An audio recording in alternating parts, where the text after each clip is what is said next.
Hey everyone.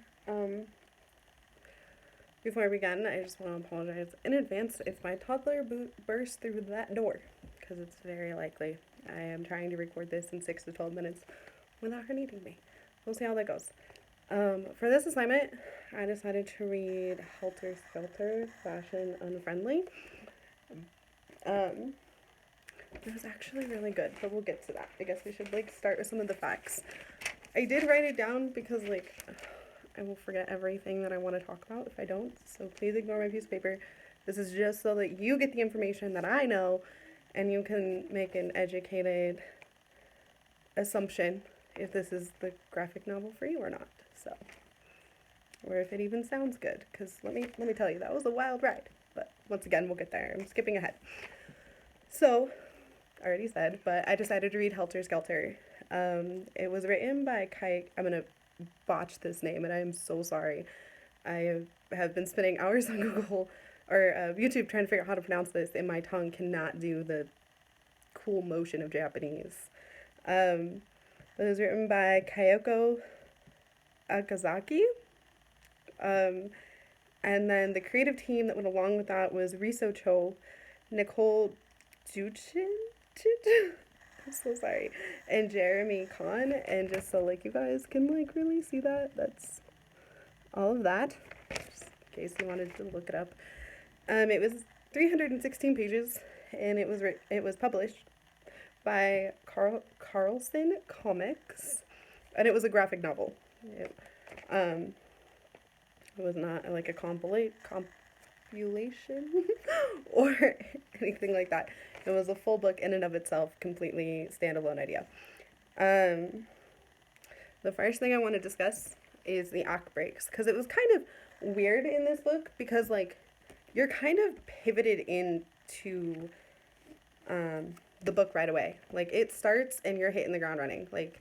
There really didn't feel like an act one, so I had to really take some time to dive deep into this question to really feel like I was doing it justice. So in my argument, I would say act one is between pages 1 and 113, because that's where they're kind of setting up the story, but the action is sort of starting to rise, but it hasn't peaked yet. But reading it, you wouldn't know that until after you read it. It was really interesting. So anyways, act one, pages 1 through 113. Act 2, I would argue, was 115 through 283, which seems like a big chunk for an act 2, and I spent a lot of time wondering if it was too big of a chunk. But that's where all the meat of the story is. It doesn't really start to decline until the last, I'm not good at math, until the last 90-ish pages. Correct me if I'm wrong. Feel free to put that in the comments and tell me how big of a silly goose I am today. And Act 3 was 284 through 316. So without the rambling, Act 1, page 1 through 113. Act 2, page 115 to 283. And Act 3, 284 to 316. And the reason there's a gap between 113 and 115 is because there was a splash page. It was literally just black. So nothing really started there, and I couldn't make the argument that that was there for anything more than a transition to get you to the next phase of the story. There was no cool thing going on that really added to the story. It was just black to give the artist a new page to start on. The main there was a ton of main characters. I was actually blown away by the amount of people this writer was able to jam into this 316 page novel. But the main character was, I'm gonna botch it again, Liliko. She has a for sure definite arc, and I could see it from the beginning. She is in the fashion world. She's trying to be the best of the best, and she just wants to be on top. She wants to be the prettiest, the most loved, the most cared about, the most successful. She answers to this woman named Mama who is constantly hounding her, who is not her real mom, which was interesting. She has cut ties with most of her family. She has to meet with her sister in private because she's had all this plastic surgery done to her, and it's really crazy and really wild. So she just starts off really confident, and she really wants to be the most loved, and she wants to be well liked, and she wants everyone to think she's beautiful and can make it in this world forever. In Act 2, definitely, it kind of got into this, and I'm sorry, jumped the gun, but kind of got into this in a little bit.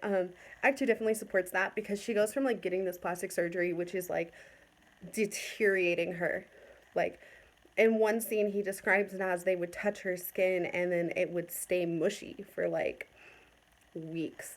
And, like, there's an investigation going on, so you kind of learn why that's happening. But, anyways, as like she's deteriorating physically, she's also deteriorating mentally. So she goes from like being on top and wanting to be the best to like really destroying herself and being destructive. And this arc is like her being on top, rising through fame, and then just like slowly declining into madness. Like she yells at people, she treats people like absolute garbage.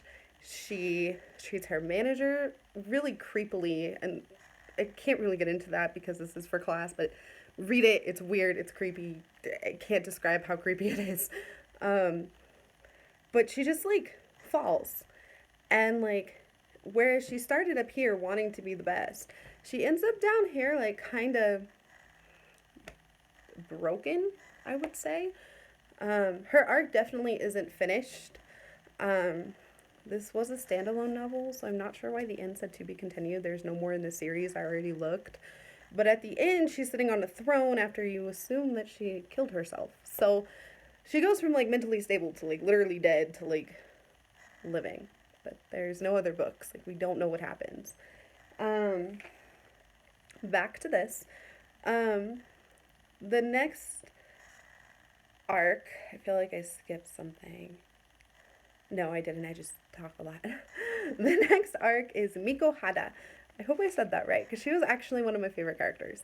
She's the manager to Liliko, and she is the most loyal servant. She does everything, like everything, like things I don't even understand why she did it. Like she is just that loyal person you always hope to meet in your life that will just be your ride or die. That's who she is. And like in the story, there's an investigation going on around this plastic surgery that's made of like uteruses and all sorts of crazy things, like acid they put on your skin. And the investigators come and like hand Liliko this piece of paper and is like, hey, we know.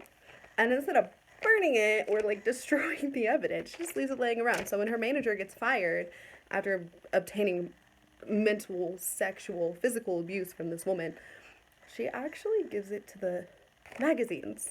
So she goes from like being way up here with like completely loyal, I really love this girl, I'm gonna be here forever, I care, I don't understand why she's crazy, but it's fine, to like betraying her trust.